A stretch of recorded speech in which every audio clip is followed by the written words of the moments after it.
Well, we just passed the 2 million viewers mark, so I'm going to go ahead and get us started. Good morning and welcome to our political temperature check on where the administration and the Congress is and will be at this consequential time, a year in, but with midterms firmly in sight. We're going to focus on a number of fronts, including energy, environment, taxes, and the general political outlook. My name is Scott Segal, and I have the honor to lead, along with my colleague Dee Martin, our bipartisan and bicameral political shop at Bracewell, which we call the Policy Resolution Group, or PRG. Two of our great stars at PRG represent the cordial, informed, and entertaining ends of the political spectrum. They're going to lead the conversation. I'm going to do a moderate amount of moderating. Joining us is my colleague Yasmin Nelson, former senior economic advisor to then Senator, now Vice President Kamala Harris. She's an active observer of the administration and maintains a lot of good contacts with cabinet departments and on Capitol Hill. On the other side is Liam Donovan, a former advisor to Republican John Cornyn in his capacity as Republican Senate campaign chair. He's a ubiquitous political voice, well known in many media circles. Of course, you may know either or both of them from their interesting takes. We call them the breakdown and the bottom line on social media. We urge you all to join us on our variety of podcast platforms and social media accounts. Sign up for everything at PRG. We love staying in touch with you on the issues you care most about. Before we get started, a few housekeeping matters. First, this webinar is being recorded. The video will be posted on the PRG and Bracewell websites. Second, we want this to be an interactive discussion. If you want to ask a question, please do so at any point. No need to wait until the end by typing your question into the Q&A feature on your screen, which is approximately there. We will do our best to answer the questions, as many of them as we can, as possible, and in real time. Thanks again to all of you for joining us. Now let's dive in with questions. I've got some. Send us more. No opening statements. Let's get right to the answers, please. Okay, so let's start off. Panelists. President Biden ran on bringing the country together, centrism, clarity, some of the key themes of his campaign. I'd like you each to kind of grade him where he is thus far on those elements in his first year. Please do riff a little bit on greatest successes or failures. Where are we now? Help us with that temperature check on the administration. Let's start out with Yasmin, and then we'll go to Liam on that. Okay, well, thanks, Scott. I'm really looking forward to having a really great conversation with my colleague Liam, and for your moderating skills. We know you will not fade into the background, so I'm looking forward to hearing your anecdotal comments. I think as far as where the administration is right now, and kind of a grade mark, I would say that the administration is really moving our country in the right direction, right? We are in a better place than we have been with COVID and our outlook on COVID. We have vaccines now. We have drugs that are being able to administer to help people who are really experiencing COVID at a dire level. There is so much vaccine availability that is important for Americans to have, and I think in ways that last year we just didn't have. There was the Bipartisan Infrastructure and Investment and Jobs Act, right? That passing, I think, showed that the country can come together, and that the country and that our representatives can come together for things that we needed. Very dire in over the past, we've been saying infrastructure is needed for years. So it's just really important that was one of the major pieces. And for COVID, I'm just going back to the COVID piece, we also had a major relief bill that was dropped at the beginning of last year. And I don't know if many people remember it, but it was the American Rescue Plan. And that rescue plan is still helping Americans to this day. And so there are major priorities that have been passed. There are major priorities that are still have the opportunity to be passed, right? And at that point, I'm talking about the Build Back Better plan that is currently being looked at from several different ways, and I'm sure we're gonna discuss that in more detail as we get along. But I would say that this administration is overall successful. Now, if you're saying, looking at the American perspective on this, right? There are polls that are suggesting that Americans aren't feeling like the economy is bouncing back from COVID, and actually is impacting folks, drastically. And I think, there are global supply chain issues that are obviously impacting Americans in a very real way at the pump and in consumer products. And so if you're thinking, just what are Americans having to say about this? I think you have to say, okay, inflation is an issue. It's a global issue. It's something that the administration is definitely using all of the tools in their toolkit to address. And so, just having a very broad perspective, if I could give this administration a grade, it would be a B. I think they're doing a really great job and using all of the tools that they can to address the many issues that they've been faced with over the last year. And going forward, I think they're going to continue to use that those tools in their toolkit. Well, knowing the people that are listening in on this, we got a whole group full of overachievers. So if you give them a B, that's probably a disappointment. But no, I'm only joking. Your point's well taken. Liam, it was tough sledding for this administration initially. A lot of the points that Yasmin points out were being used against the administration in pretty profound ways. But recently, and perhaps this is a result of leadership on Ukraine or whatever it may be, there seems to be a little bit of a bounce. I take Yasmin's point. There seems to be a little bit of a bounce as people are increasingly recognizing some of the successes, or at least apparent successes, of recent days. Tell me about that. I mean, is Joe Biden going to rocket forward now, and or where do you think he is? Look, I think that, let me back up for a second, because I think you've led to an important question, which is what was the premise of Joe Biden? What is he being judged on? What is the curve that he set up for himself in many ways?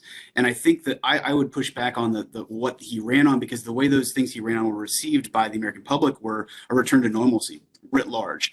And that meant, I think, two things. One was vanquishing Donald Trump, which he succeeded at, and he's consigned him to, I think, issuing press releases that barely get seen outside of Twitter. Is very successful in that, almost too successful, because that takes away the main accelerant and the main foil that Democrats had. People were able to tune out from politics. They don't have to care and live politics on a daily basis the way we did sort of for 4 years. People were exhausted.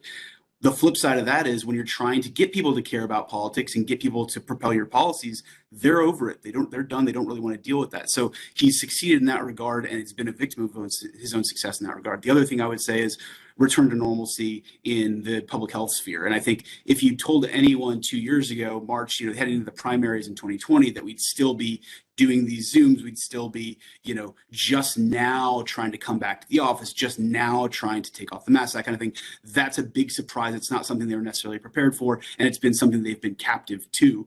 But I think related to some of the points that Yasmin made, they peaked so early and took advantage of the honeymoon that it, I think, broke the curve. It ratcheted up expectations such that they've been unable to keep them in check. And that's the biggest failure of this administration. And it's ironic because its successes have led to its failure.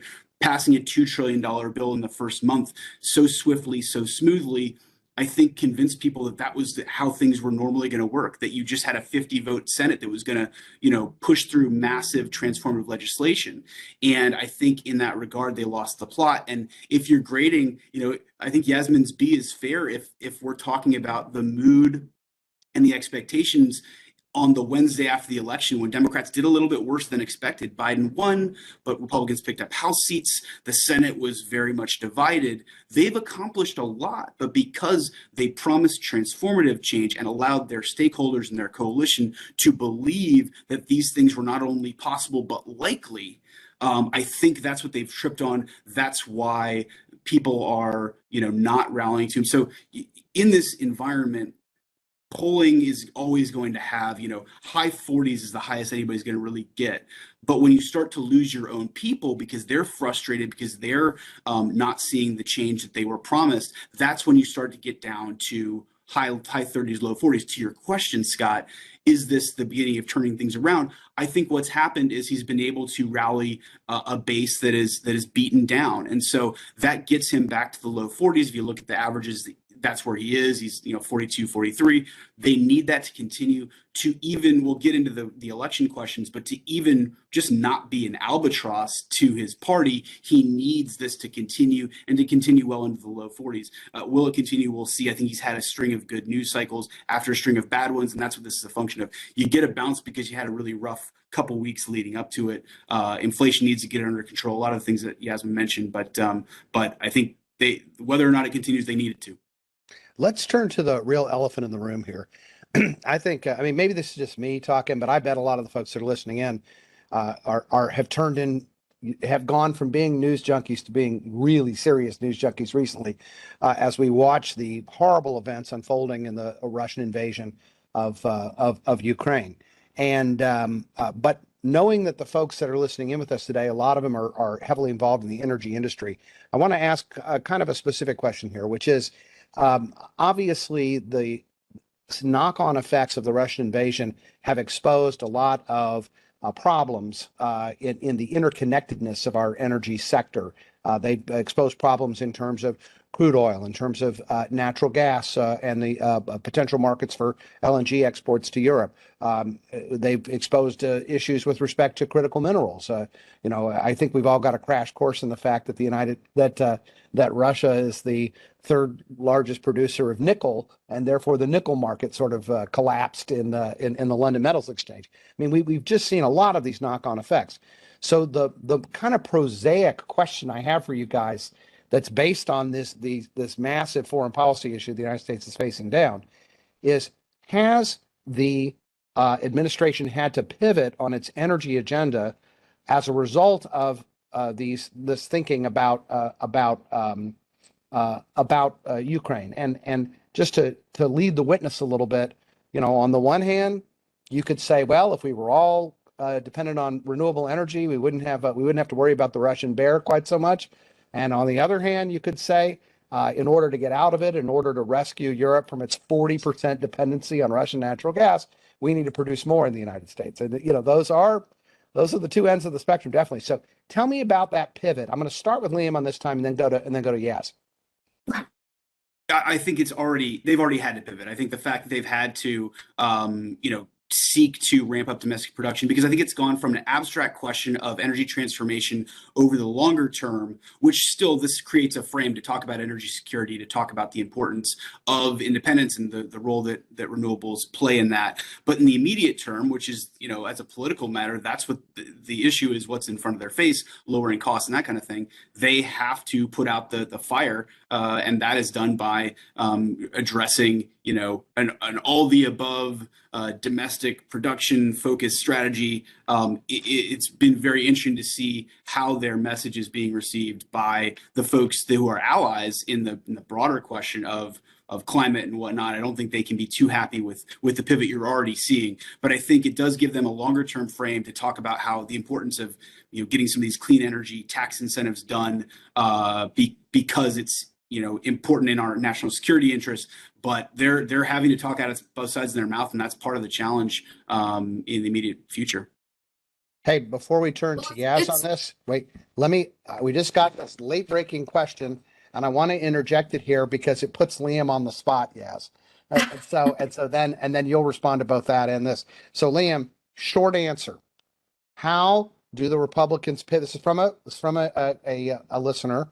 How can the Republicans have a unified message of support on Ukraine when the leader of the Republican Party, who in this questioner's mind would be former President Donald J. Trump, seems to be focused on complimenting Vladimir Putin?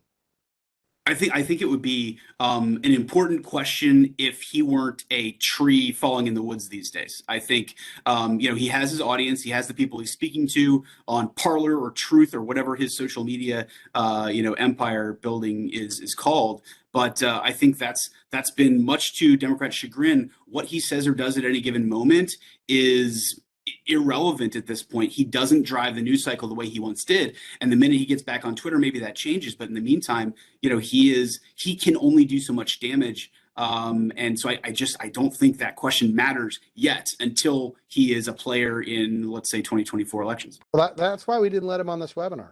No, I'm kidding. Yas, let me turn back to you, both on the question of having to pivot our domestic agenda, including energy, based on Ukraine, and also what thoughts you may have about the sort of mixed message that may come out of that Republicans have to deal with. Well, I'm glad you asked. I'm going to take your former question first, and that's it's really important to understand the Democratic journey on energy, right? When President Joe Biden resumed office, he immediately rejoined the Paris Climate Agreement, right? He was really enforcing these green energy solutions through EOs from day one. And so when you're thinking about that push, when you're thinking about the recalibration that the administration has had to think through because of the Ukraine or the Russia invasion of Ukraine, you got to think about it through a two-way lens, right?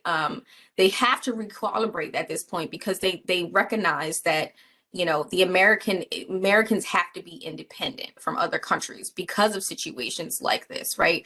And so when you're thinking about Americans consuming the most amount of oil and gas in the world, we consume the most. And so there has to be a way to produce, significant amount of oil to meet that demand. And I think that's what the administration is looking at right now, where they're saying, right now, this administration is consuming or producing more oil and gas than the previous administration because they recognize that there is this demand, right? They had to release the oil reserves, at this point, I believe twice. So when you're thinking about conversations that they're having with stakeholders, with the industry about global supply, they're thinking about this, through a lens of, I don't want Americans to, be hit so hard at the pump, be hit in so many ways. We have to teeter this line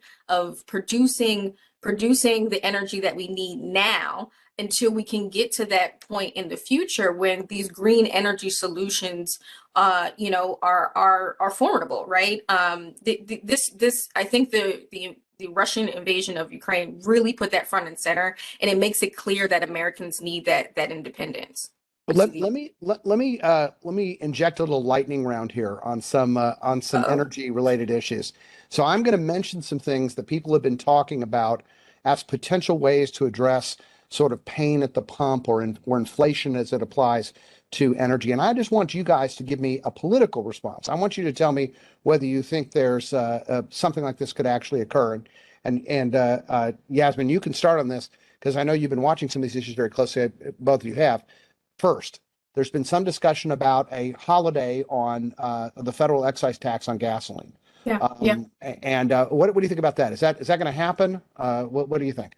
So, having conversations with former colleagues in the Senate, this is something that very vulnerable Democrats have been looking at and pushing forward, right? There's been legislation introduced. There have been conversations with Leader Schumer about trying to put this on the floor for a vote, right? Like these conversations are happening, and I think the administration is taking heed of that.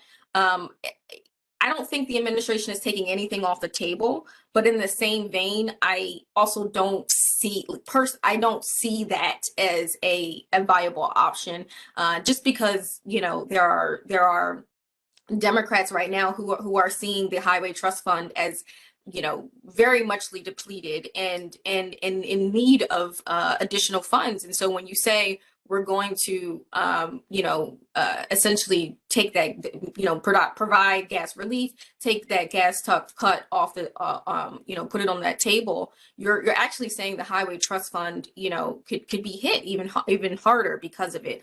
And so I think the administration is weighing those options. There have been conversations had, but as far as, using that right now, I'm hesitant to say that that's the first kind of And Liam, I assume you agree. A gas tax holiday doesn't seem like Shorter answer, it's not going to happen. Republicans won't support it. I think to Yaz's point, it's really important, particularly if you hear Raphael Warnock from down in Georgia. He's got a tough race coming up. He's talking about this. He's putting it in his ads. Schumer, if he could keep 50 Democrats together as a political matter, might be good to put on the floor to make Republicans vote against it.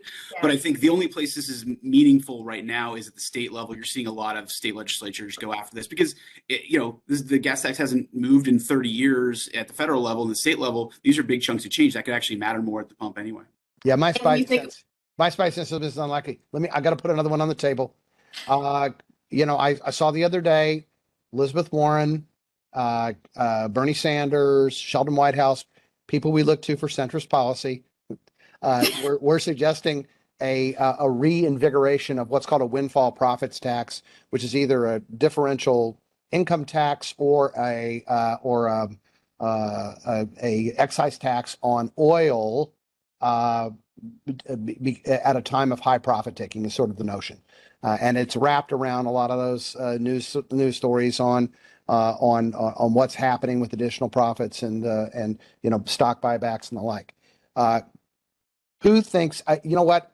Don't talk a lot about this. Just tell me who thinks a windfall profits tax is going to get reimposed at a time of high energy prices. Either of you? He says, it's a political talking point. Purely political talking point. Yeah. Until you get Joe Manchin on board for anything that is punitive toward fossil fuels, good luck to you. Yeah, I'm thinking Manchin's not a big fan of taxes or windfall profits. You agree? Yes.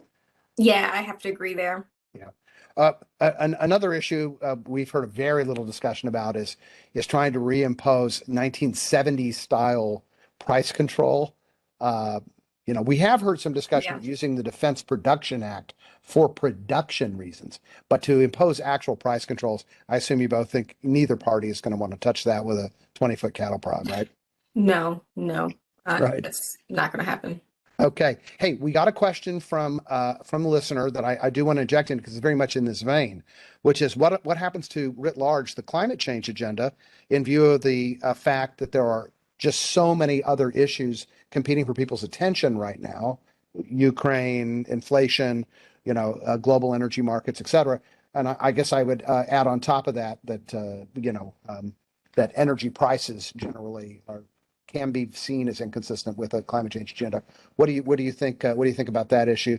Yes, you want to go first, and then to Liam on that. Yeah, I don't think that climate change climate change energy policy is ever going to go away or be a part of this kind of push out of the mainstream, particularly when you're talking about the president, when his State of the Union, that was something that he focused on, primarily. I think that even produced a bit of a tick in the conversations with Senator Manchin, right, who started to outline what he would want in a Build Back Better agenda or a Build Back Better proposal, or whatever version of that will be next, right?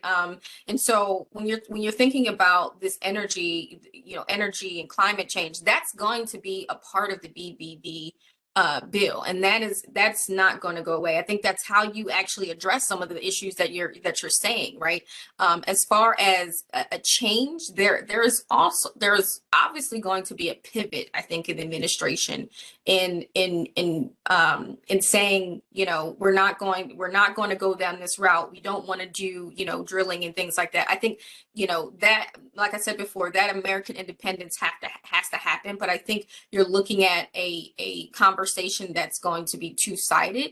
You're going to be saying we want American independence, but we also need to make sure we have tax credits for wind, solar, electricity, those types of things in BBB. And so this administration is going to be doing those things at the same time.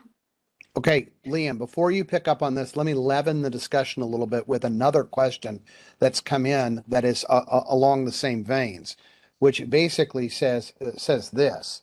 When you have gas prices at north of $5, does that lessen the momentum for the clean energy transition, or does it heighten the momentum for the clean energy transition? I mean, that's really the nub of the question. Yeah, I mean, I think the question is, if you're the administration, you're framing this in a way that suits you. If you're trying to, are you trying to get to yes, or are you trying to get to no? If you're somebody that's seeking to oppose this, it's a good reason to not do it right now.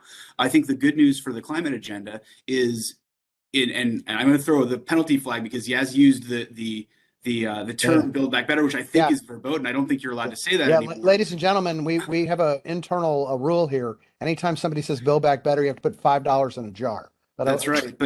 But what I'd say is, out of the entire Biden Building America agenda, better. rebuilding America better, the entire Biden domestic agenda was stuffed into this broader bill, that was built last year.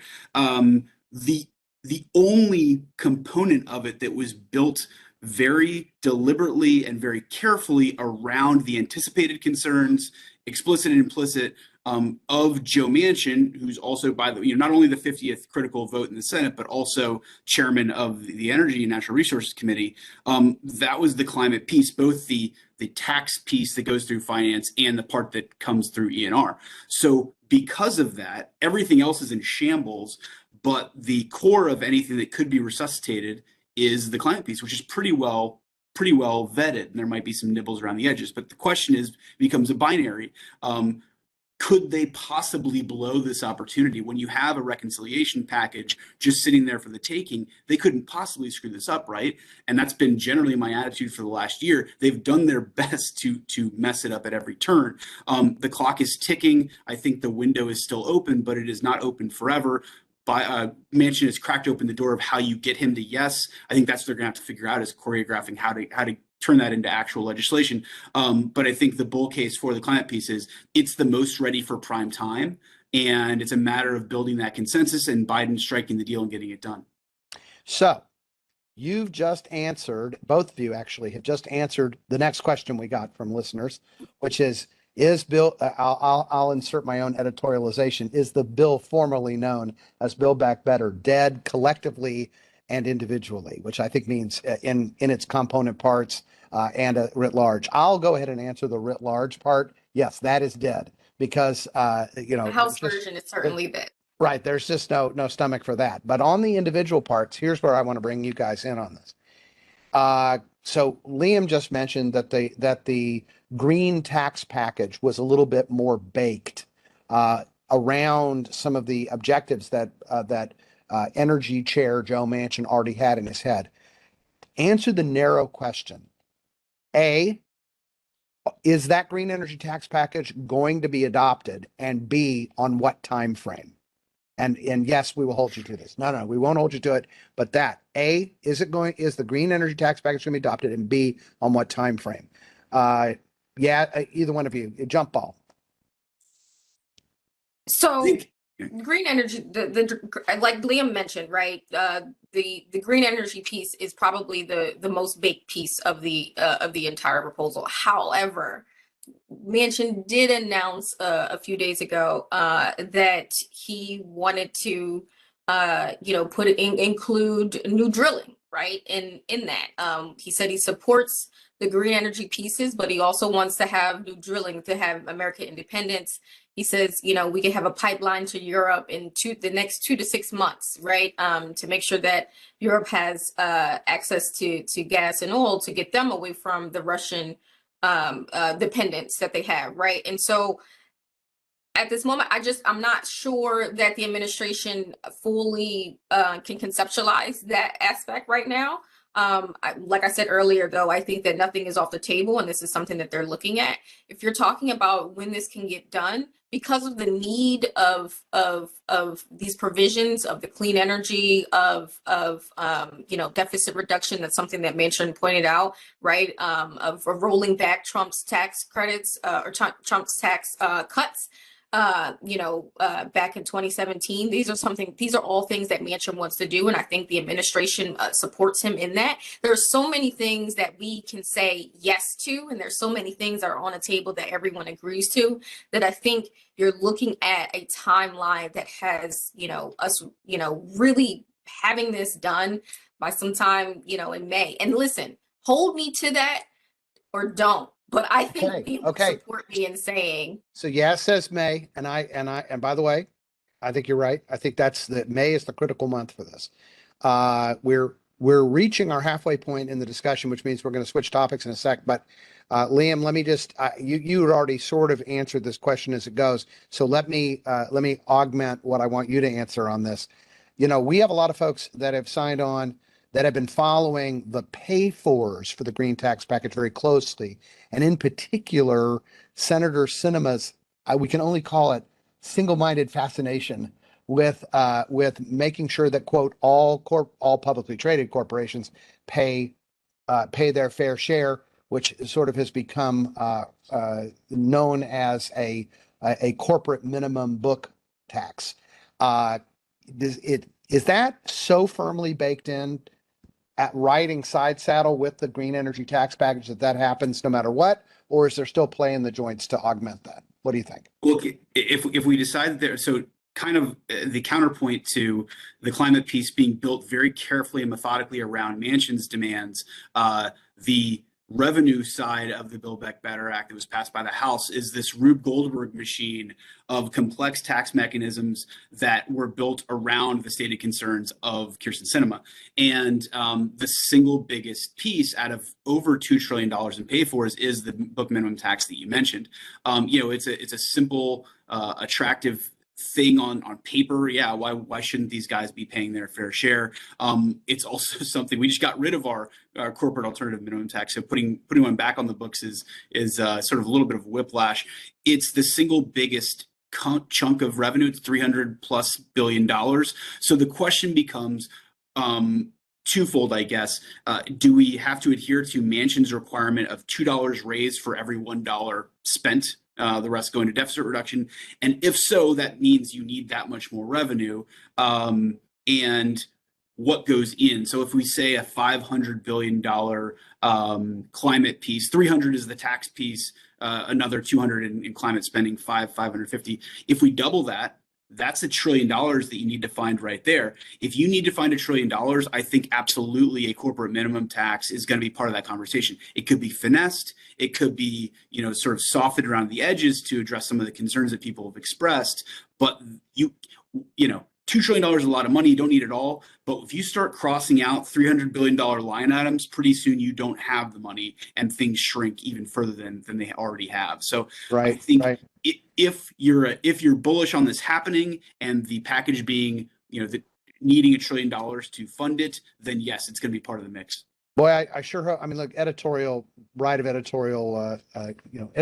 here of the moderator. I'll just say, if they do maintain the corporate book minimum as a pay for, and as you suggest, it's a big chunk of money, and it also, by the way, has a political salience to it that I think we have to agree, which is, this is sort of some of the themes that you and I've discussed before, which is that, you know, it is an avatar of the make everyone pay their fair share line of social justice and taxation policy.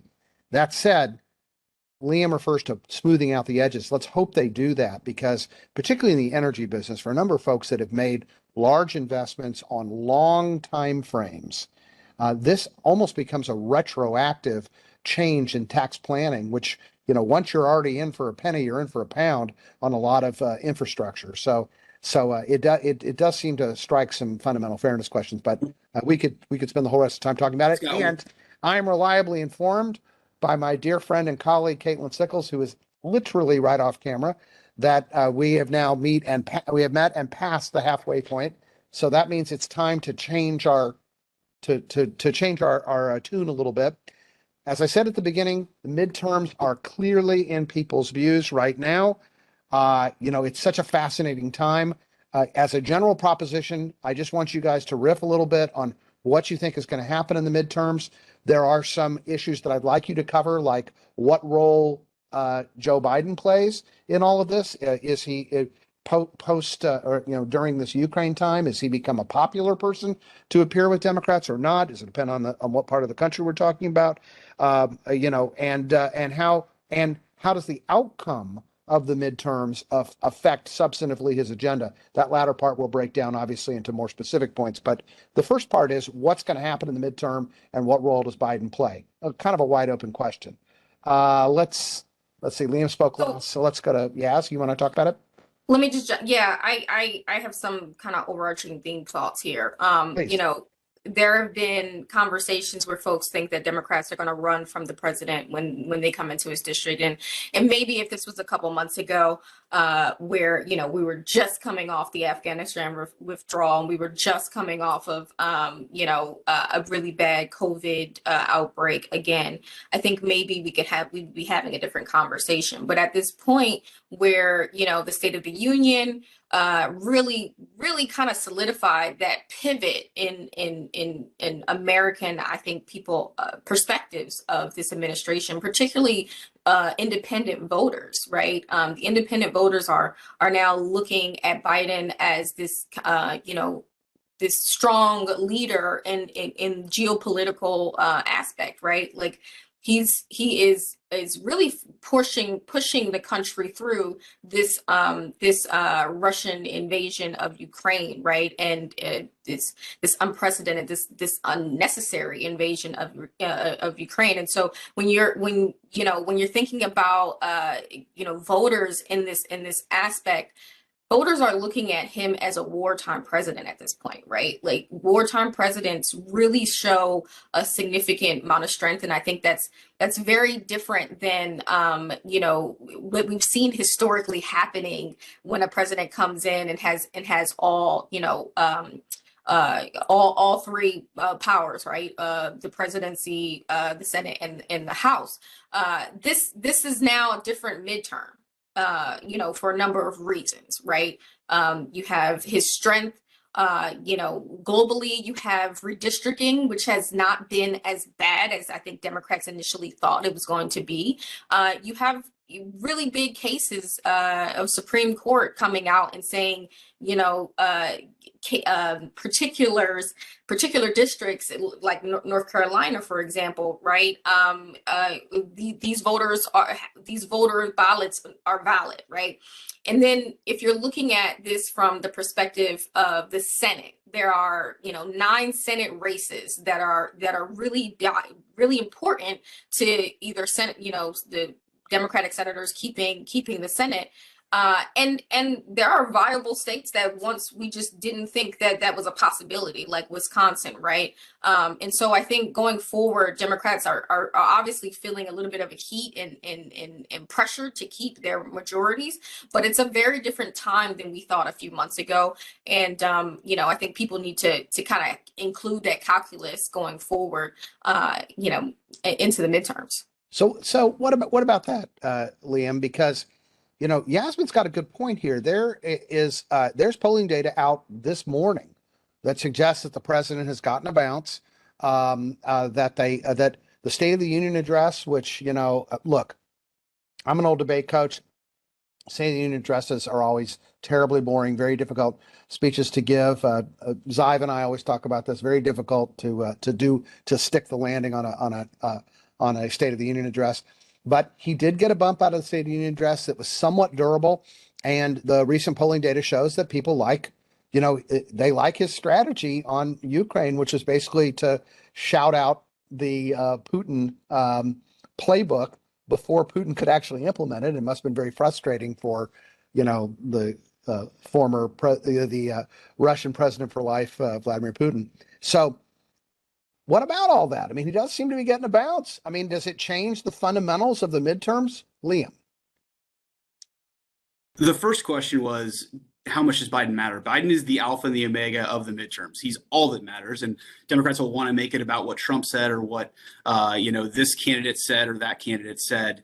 It's not about that. It's about Biden. And to this question of the bounce, yeah, he's bounced up to 42.9% in the job approval average. If you look back at first week in November in Virginia and New Jersey, they lost a state that he won by 10 when his approval was higher than it is right now. They almost lost in New Jersey in a state that he won by a dozen points the year before. So they desperately need him not only to get a bounce back to the low 40s, but to get to the point where he's not a huge drag, because he is, like I said, states that were, that are favor Democrats, by 5, 6 to even 10 points. Those are gone unless he does better than he is now. And you can races matter, candidates matter, but the macro picture is the big deal. And, at this stage, what I'd point people to, particularly is the Senate, because that's all that matters. The House is gone. Republicans need 5 seats. To Yasmin's point, redistricting has actually gone very well for Democrats, but that doesn't matter in this environment. Last time a president's party picked up seats in his first midterm was George Bush. He had a 68% approval rating in the wake of 9/11. It's just a completely different circumstance. Since World War II, it's only happened twice that the president's party picks up seats. So the House is gone. The only question is how big is that majority? But the Senate is fascinating because 2016 was so good for Republicans that the map is insulating for Democrats. And so the question is, can they hold serve? They're clinging to it, but Biden would need to be in the high 40s for that to happen, I think, because right now, states like Arizona and Georgia are gone if he doesn't do better than he's doing right now. If he doesn't stay at 43, 44, 45, the idea that people like Maggie Hassan, people like Catherine Cortez Masto can hang on is tough. Like, it's not like they're not out of it, but it's just becomes really, that's where the line moves to. And I recall back to when I worked for Senator Cornyn, as you mentioned, Scott, in the 2010 election cycle, when things are very similar to where they are now. It was Obama's first midterm. Republicans were playing on blue turf. And the places that the president was being used, the president is a great fundraising tool for everyone in the party at all times, but they like to keep him, behind closed doors and opening checkbooks. Where they used him publicly and where they used him to great effect was their firewall on the West Coast. They sent him to Washington State to make sure that there were no surprises with Patty Murray, made sure that they didn't lose, I think it was the boxer race, Carly Fiorina out in California. Those are places, and we forget this, but those are places that were legitimately in play.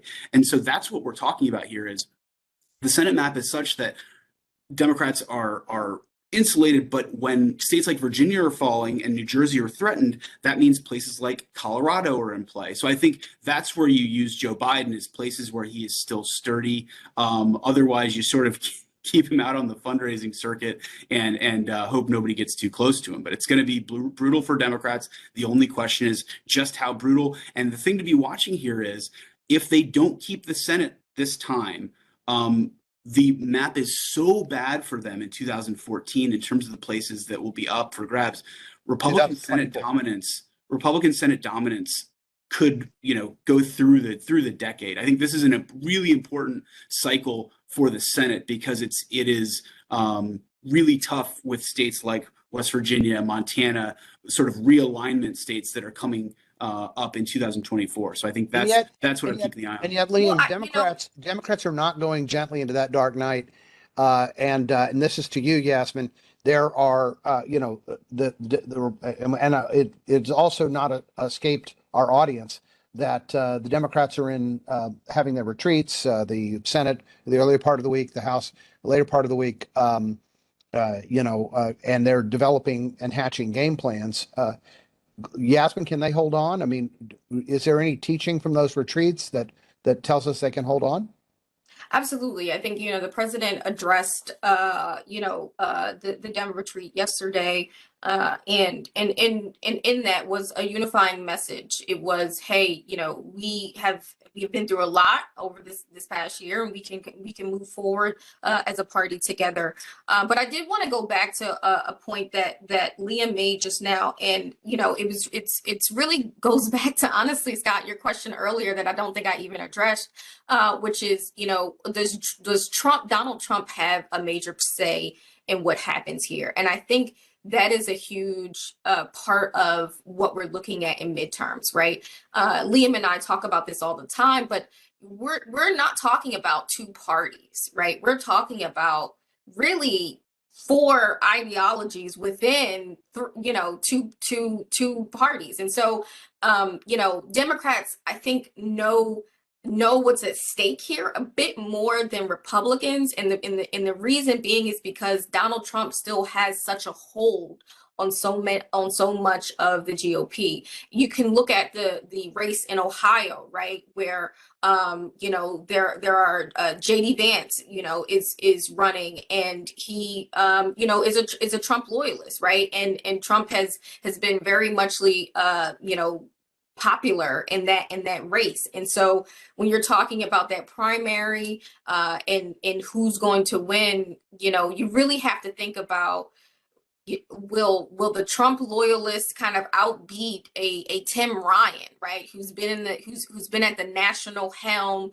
He's run for president, in 2020. He has this national name. Most folks are going to be looking at that race as a testament of what's to come for not only the Democratic but also the Republican Party. So I want to piggyback on Yasmin's point because it's a great one. Ohio is a red state now. That's a testament to Trump. Tim Ryan's not going to win, but I think it's going to be a fascinating change within the chamber to be trading people like Rob Portman for people like, and I don't think Vance is going to win, but I think it could be Josh Mandel or something like that. You're going to have a sea change within the Republican conference in states that they keep, but I think the impact of Donald Trump won't be on the campaign trail. It was on who got into these races and the terms in which the primaries are fought. So it's going to happen in Ohio. Losing Roy Blunt in Missouri and trading him for the people that are competing to be the most Trumpy, I think that's going to be really important for the party going forward, really important for the Senate going forward. And I think it shouldn't be lost on people, even as Trump becomes more invisible to the average kind of political onlooker. He's really, really important in shaping these fields. It's wild because his primary picks are doing terribly. He's probably going to lose in North Carolina and Georgia. and Alabama even, and it's a mess, but he's already won in the sense that he's kept people that are seen as disloyal to Trump out. And so, he's going to look silly in a lot of these ways, but in a sense, he's already won. Can I bring it? Okay, midterms. Representative Tim Ryan. I don't think he's going to lose. I'm just have to say that. Okay.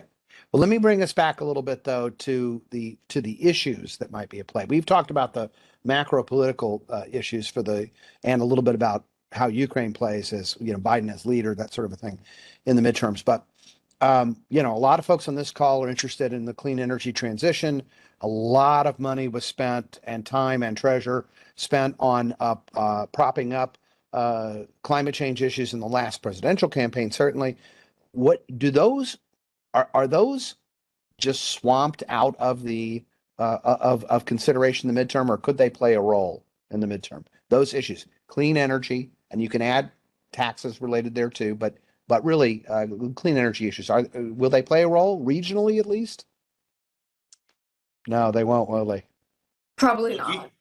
You can tell just reading the administration's message coming out of the State of the Union.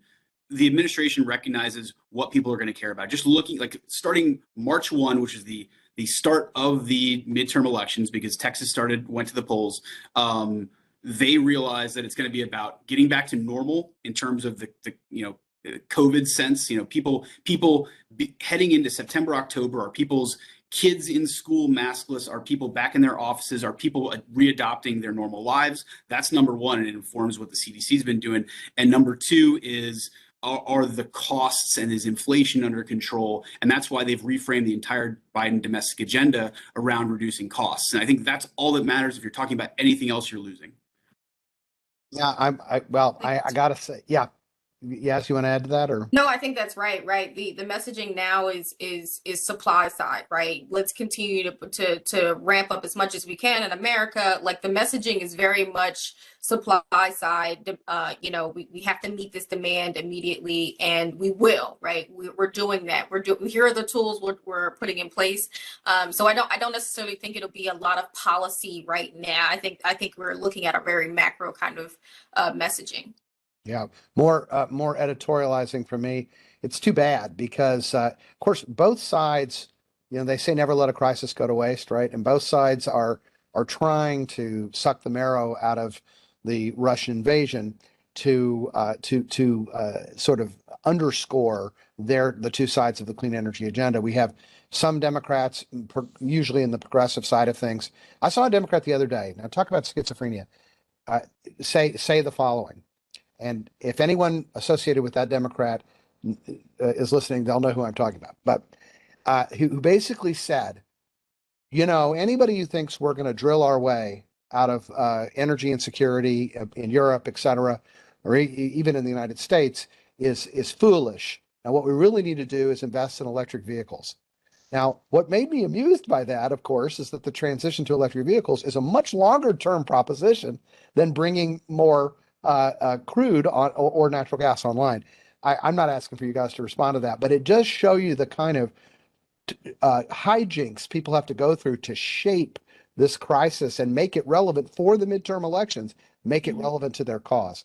I mean, if you know, it's a tough deal to if you're in the clean energy transition business to make those issues resonate during a time when there's a invasion going on and high inflation and all these other issues that are clearly very distracting. You can respond to that if you want to. If you are thinking about how the administration is viewing the current crisis, you just need to think about, you know, take a step back and think about these four kind of overarching themes. They're going to be talking about COVID response, the economy adding jobs, right, and supply chain. They're going to be talking about the foreign engagement and their stance with with NATO and allies, right? And then lastly, they're going to be talking about equity. And you can obviously insert clean energy, you can insert climate change into any one of those, formative kind of themes. But at the same time, they're going to be looking at this from a 30,000 feet and trying to sell, that 30,000 feet message. I noticed that Yasmin didn't mention Donald Trump there. And I think as we saw in Virginia, attempts to make this about Donald Trump or Republicans at all are just non-starters. And I'm sure there will be some negative campaigning and you hit those themes, January 6th, that kind of thing. But I think to Yasmin's point, they need to be talking about those issues, the issues that people care about. And the more they're talking about political food fights, I think that's going to be something that does not have good effects for them.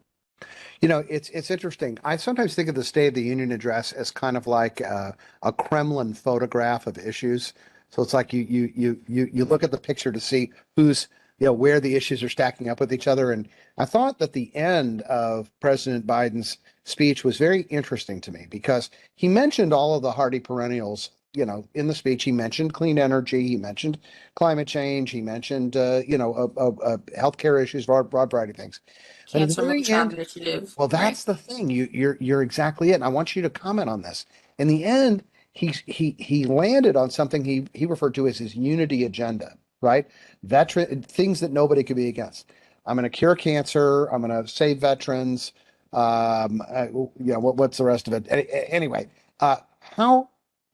it was an interesting shift to me that shows an administration, I think, that it's girding its loins to be effective during the midterm. That's what it sounded like to me. What do you think that's serious business? The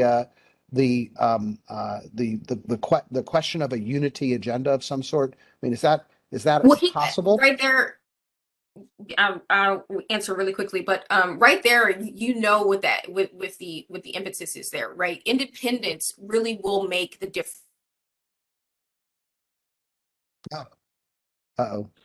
I don't want to pre-butt where you're going with this, Scott, but I think they need to get used to talking about unity and thinking through what can be accomplished in divided government, because that's where we're heading. Right. Within a year, Republicans will have at least one lever of power, if not two. And so the question becomes, what can be accomplished? And we saw with the bipartisan infrastructure law that there are some areas of overlap. And of course, that was something that for decades was the elusive prize. And so that low-hanging fruit is gone. But I think the question is, finding areas that you can get standing ovations from Republicans and figuring out how to translate that into legislation in the 118th Congress. Right. We might have lost Yasmin to as they used to say when I was a kid, to a technical difficulty. Oh, there she is. Hello, Yas. I was making too many good points. No, no, I just to kind of finish that thought was, independents are really what's going to make the difference in these midterms, right? And so when the administration is thinking about bringing the country together, that's what he originally ran on, right? That unity agenda. I'm going to be the one to get us out of this, crazy kind of situation that we've been in for the last 4 years. We need to look forward. And that's resonating even in the Senate, right? And in the House. There are bipartisan legislations being, passed because the administration is able to speak to issues that, that the American people really want to move forward on. And I'm talking about, VAWA, the postal reform bills, things like that, right? Those things are moving. And when you're thinking about just why the administration has sort of started to think about this unity message, that's what's going to resonate with people. That's what's going to resonate with independent voters. And that's why polling looks different now than it did. That's very fair. And VAWA, by the way, Violence Against Women Act, but just, yeah. Okay. We're running down. We're in our final 5 minutes. So let me lightning round it a little bit and bring up some issues to see just if you think we're going to see any surprises on these issues. Obviously, we haven't talked about Ketanji Brown Jackson as the Supreme Court nominee. Of course, as a former debate coach, the fact that she was a successful debater means that she is assuredly will be one of the great justices of all time.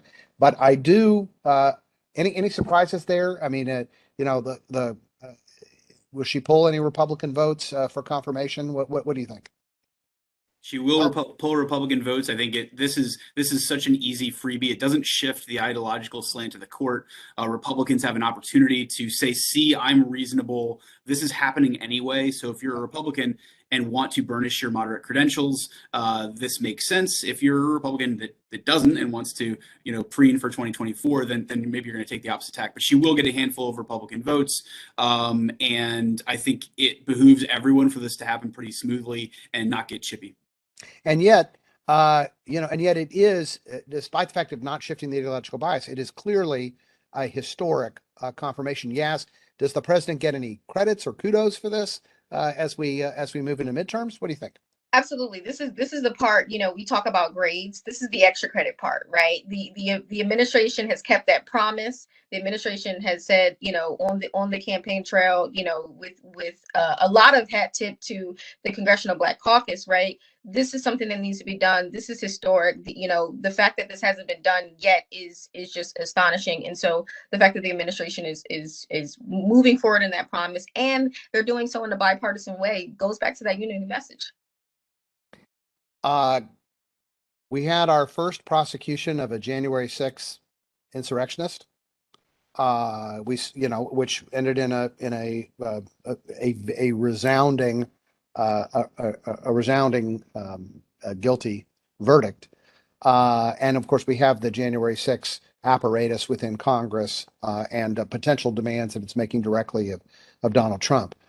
What is January 6th? Is the distance between January 6th and Election Day too long for it to affect the muscle memory of the American electorate or is this a way to remind people of the bad old days of Trump not talking down his people when really violence was on the line? What do you think? Can it affect the midterms? This is not something that people in make or break tipping point races are going to be talking about. It's just not. And whether or not it should be is a different question. I don't want to minimize it, but it's not going to move the needle in midterms. Yeah, that's what you think. Yeah, I'm going to have to agree, right? We already kind of discussed this a bit. Looking at Trump as the villain or Trump and his folks as the villain won't necessarily help certain Democrats in many states. And so, looking at the January 6th as that piece, I don't think right now serves its purpose, but as it continues to play out, right? You're talking about 2024. Now that's a different story, right? Because now we're talking about going back up against Trump, and that's going to be a big factor going forward. Yeah, we didn't talk about who the likely nominees are frankly, for both parties in 2024. And that almost seems like we ought to do a whole other spot on that.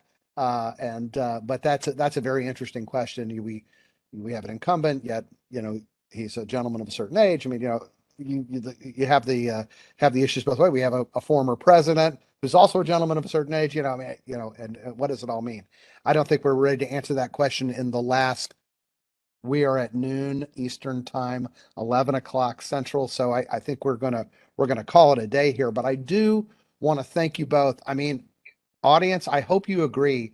These are two very reasonable voices. They are people that are increasingly seen on both social media and conventional media, and are the kind of people that I hope are real future leaders of the country. So thank you both to both of you, and it's a pleasure to work with both of you. I want to remind everybody in the audience that PRG has a variety of platforms that we engage folks in. We have our podcast, the Lobby Shop, Madam Policy. We also have a variety of social media accounts, and the firm, Bracewell, of course, has its social media accounts as well. All platforms, LinkedIn, Twitter, you name it, Instagram, we got it. So I would encourage everybody, if you like what you heard today, please sign up for all of that. A lot of good information gets pushed out that way. So thanks again, everybody, for sharing some of your Friday with us. Not a bad way to spend a little bit of Friday. And we're going to keep watching these issues to make sure that we can keep you all informed on the issues you care the most about.